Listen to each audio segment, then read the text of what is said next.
the phone.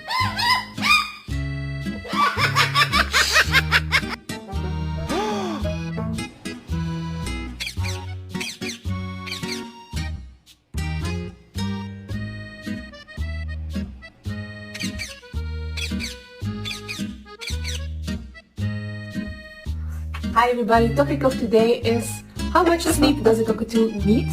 Or a parrot is a bit similar of course. Well, they need about 12 to 14 hours sleep a night.